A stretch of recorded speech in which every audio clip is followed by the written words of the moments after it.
My name is Alicia T. Mentor, and they call me Mother Mentor because I have so many children. And I came from Charlotte, North Carolina, by way of Fayetteville, North Carolina. That's where I was born and raised, and a lot of my stories come from that area, stories that I've written about my family growing up. So they're actually true stories, embellished just a little. Okay, so how long have you been writing stories? I've been writing and telling these stories for probably about 30 years.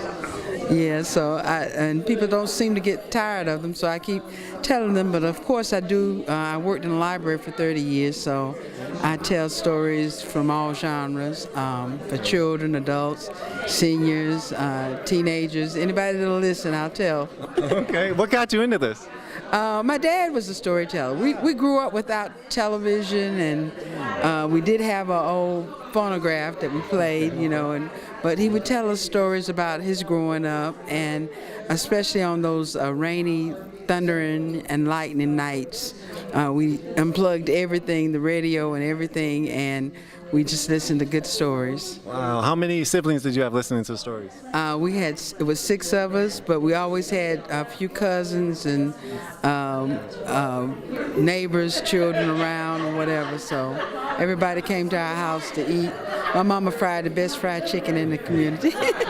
And now you're known as Mother, so you tell stories to all your children?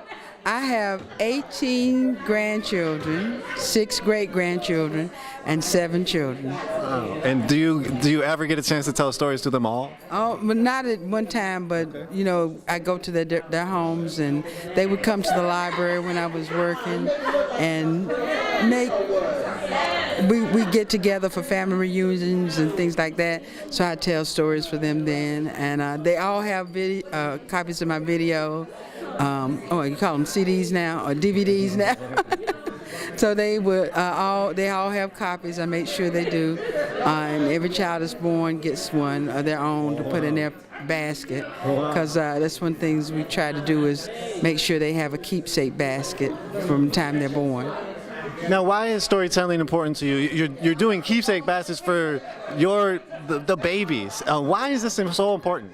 A lot of the stories that we tell hold historical values. They wouldn't know anything about my mother or my father if I didn't tell these stories to them. So they wouldn't know, they would miss a part of their heritage. And storytelling is the oral tradition that we pass down from generation to generation to make sure that these stories stay alive and that we know our heritage. So it's very important that stories are told.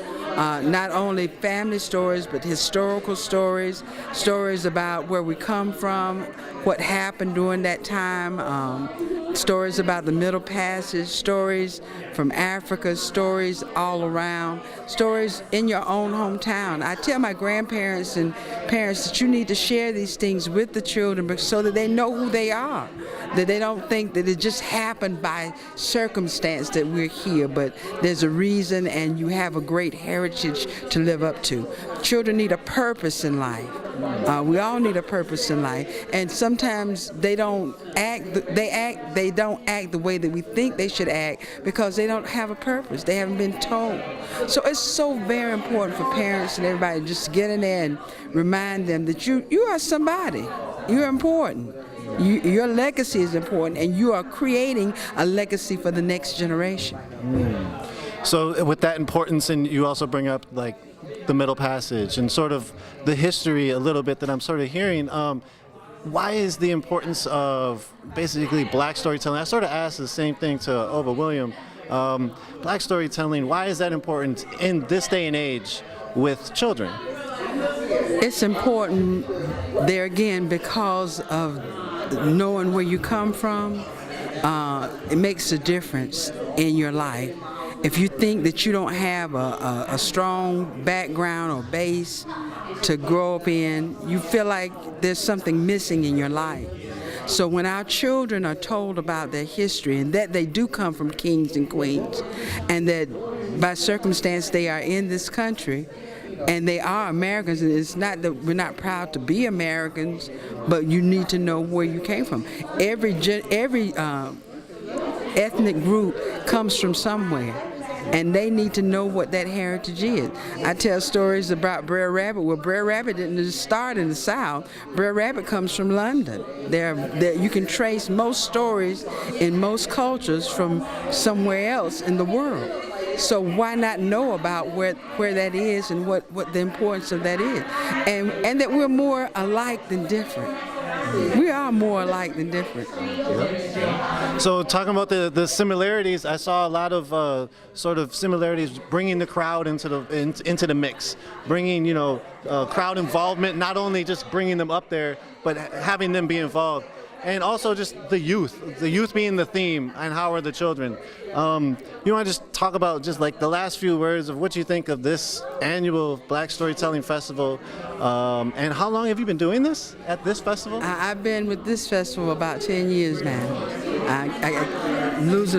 It's been about 10 years that I've been with them, and I love it. They can't kick me out, and I'm not running away. All right. And it's so important because I won't say that storytelling is having a revival now, and it's important because 9 times out of 10, the stories that we tell from the stage, they're going to go and look for that book.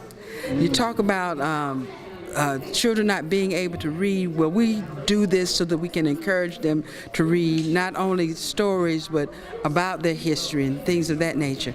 And so it is important all the way around that they read, that they're able to communicate what they read. So this is a form of communication.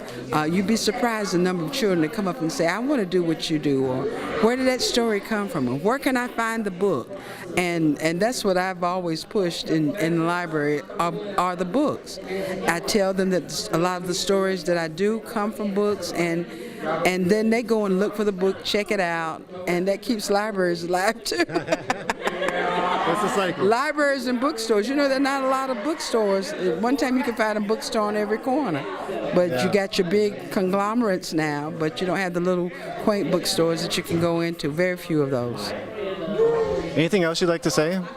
Thank you for being here and supporting us. Thank you. Appreciate it.